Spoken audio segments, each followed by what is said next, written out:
समझ सकते तियोंग। मेरे मॉम डैड बहुत ही मासूम हैं। उन्होंने ऐसा कुछ भी गलत नहीं किया है।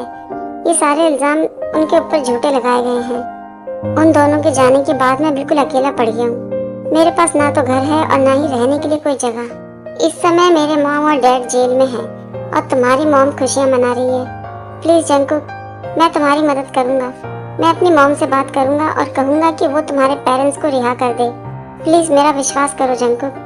मुझे ऐसा लगता है कि अब हमें ब्रेकअप कर लेना चाहिए। नहीं जंगकुक, तुम मेरे साथ ऐसा नहीं कर सकते। इन सब चीजों में मेरी गलती नहीं है। मैं तुमसे बहुत प्यार करता हूँ। मैं उनसे लड़ूंगा और सब कुछ ठीक कर दूंगा। तियोंग, इस बात को हम दोनों ही जानते हैं कि पहले जैसा अब कुछ भी नहीं रहेगा। तुम हमेशा एक पुलिस वाले के बेटे ही कहलाओगे और मैं एक माफिया का बेटा। मैंने हमेशा तुम्हारी मॉम की तारीफ करी है। मैं भी उनकी तरह एक बहुत ही अच्छा पुलिस वाला बनना चाहता था, लेकिन इस बार तुम्हारी मॉम गलत है। गुड बाय मेरे प्रिंस।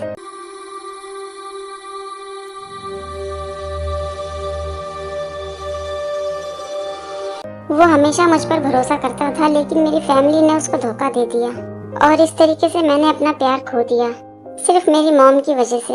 वो आखिरी बार था जब मैंने जंगकुक को देखा था। ब्रेकअप के बाद मेरी मॉम से मेरा बहुत झगड़ा हो गया और मेरी मॉम ने मुझे लंदन भेज दिया ताकि मैं यहाँ रहकर उनके केस में बिल्कुल भी दखल अंदाजी ना करूँ। लेकिन जंगकुक का क्या? जंगकुक के साथ क्या हुआ? जंगकुक की फैमिली इस केस को जीत गई थी और सब रिहा हो गए थे, लेकिन 2 दिन के बाद उनके घर में एक बम विस्फोट हुआ जिसमें उन सभी की डेथ हो गई।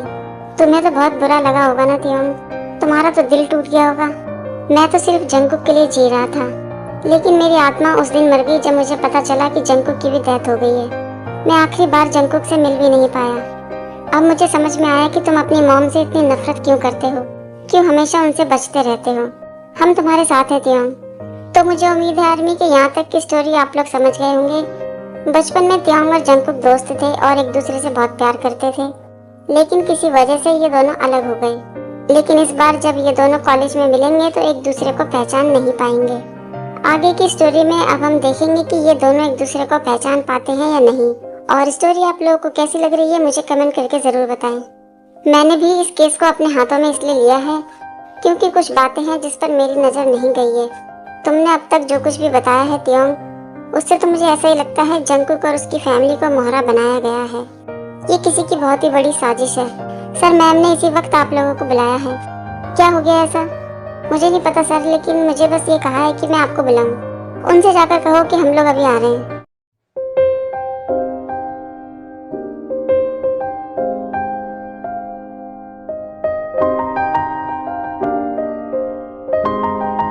क्या बात है मिसेस किम, आपने हमें इतनी इमरजेंसी में यहाँ पर क्यों बुलाया है? वो दरअसल बात ऐसी है कि हमें एक चिट्ठी मिली है और मैं चाहती हूँ कि तुम उसको एक बार देख लो। वी जब उस चिट्ठी को पढ़ते हैं तो उसमें लिखा होता है, खेल तो अभी शुरू हुआ है, तुम चाहे जितनी भी कोशिश कर लो तुम उसको बचा नहीं पाओगे और तुमसे पहले मैं उसको ढूंढ के उसे मार दूंगा। वो हमेशा हमसे आगे रहता है, इसलिए मैं कहती हूँ कि वो बहुत ही ज्यादा खतरनाक है। ये हमारे लिए एक वार्निंग है, हमें बहुत ही जल्द कुछ करना होगा। वो हमसे पहले ही उसको जानता है और हम सिर्फ उसको ढूंढ रहे हैं। लेकिन जिन वो ये नहीं जानता कि जिस रास्ते पर वो है उसी रास्ते पर हम भी चल रहे हैं। वो इस बात से बिल्कुल अनजान है कि उसी कॉलेज में हम भी हैं। ये चिट्ठी मिलने का मतलब है कि हम लोग सही रास्ते पर हैं और वो हमारे बारे में कुछ भी नहीं जानता। तुम सही कह रहे हो बेटा, शायद हम उस बच्चे को बचा सकते हैं। मिसेस किम, इस समय मैं ड्यूटी पर हूँ, मैं आपका बेटा नहीं हूँ। मुझे ऐसा लगता है कि बातें पूरी हो चुकी हैं, तो अब मुझे यहाँ से जाना चाहिए। पता नहीं कब हम दोनों में सब कुछ ठीक होगा।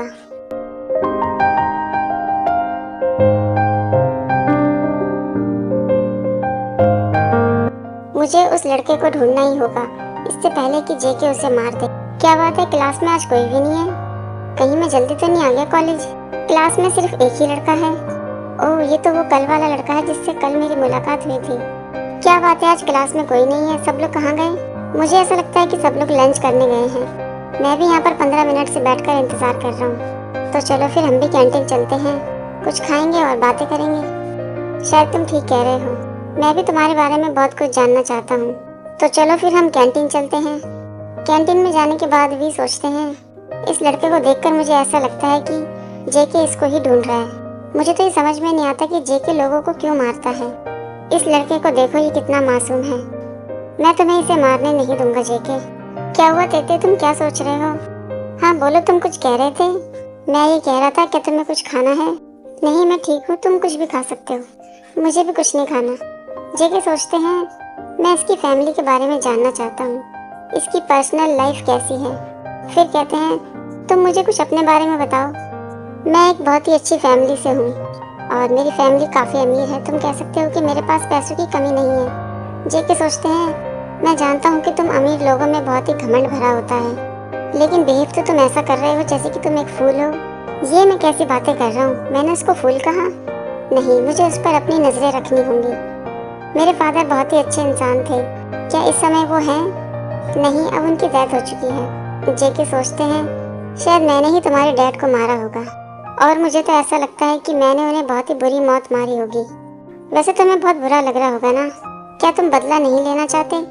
नहीं, इस बात को अब 10 साल हो गए हैं। मुझे तो बस उनकी याद आती है। मुझे बुरा नहीं लगता क्योंकि मेरे डैड एक हीरो थे। उन्होंने दूसरों की जान बचाते हुए अपनी जान गंवा दी। क्या कहा तुमने, 10 साल हो गए?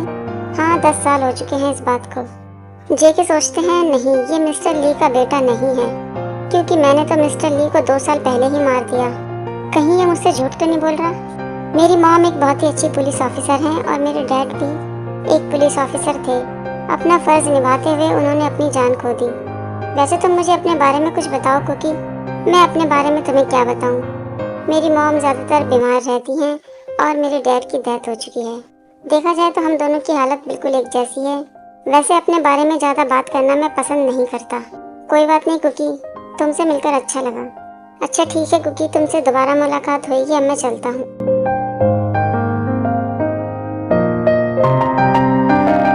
पुलिस को वो चिट्ठी तुमने ही भेजी थी ना? हाँ वो मैंने ही भेजी थी और मैं जेके से भी सब कुछ बराबर करना चाहता हूँ और इसमें तुम मेरी मदद करोगे। अगर मैं इस काम के लिए मना कर दूँ तो क्या होगा?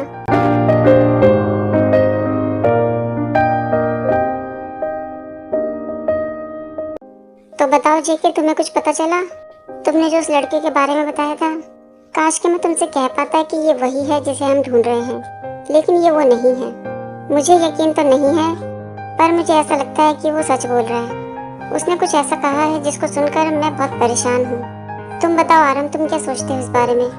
तुम जानते हो कि मेरी फीलिंग कभी भी गलत नहीं होती। मैं इस समय उलझन में हूँ। तुम उसके करीब जाने की कोशिश क्यों नहीं करते?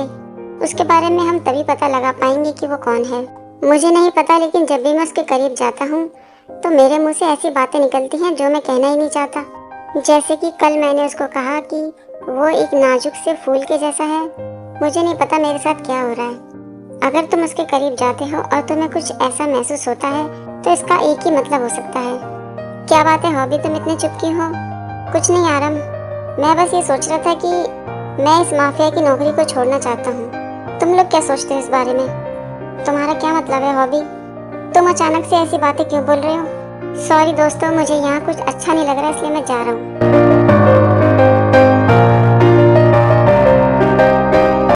दूसरे दिन कॉलेज में क्लास खत्म होने के बाद सभी लोग मिस्टर ली के बेटे को ढूंढने में लग जाते हैं, लेकिन तियांग अकेले एक जगह पर बैठे होते हैं। तभी वहाँ पर जेके आते हैं। जेके पूछते हैं, तुम यहाँ पर अकेले क्यों बैठे हो ऐसे? वो मुझे थोड़ी सी शांति चाहिए थी, इसलिए मैं यहाँ बैठा हूँ। क्या मैं तुम्हारे साथ बैठ सकता हूँ? हाँ ज़रूर, आओ बैठो। वैसे भी काफ़ी टाइम हो गया है, इस तरह बैठकर मैंने किसी से बात नहीं की है। तो ठीक है फिर, आज के बाद हम दोनों रोज़ यहाँ पर मिलने आया करेंगे। हाँ तुम ठीक कह रहे हो। इसके बाद जेके और वी रोज़ एक दूसरे से मिलने के लिए इसी जगह पर आते हैं और साथ में बैठकर बहुत सारी बातें करते हैं। एक दूसरे से मिलने के लिए कभी कभी ये लोग अपनी मीटिंग भी छोड़ देते हैं। इसी तरह 1 महीने तक वो दोनों एक दूसरे से मिलते रहे।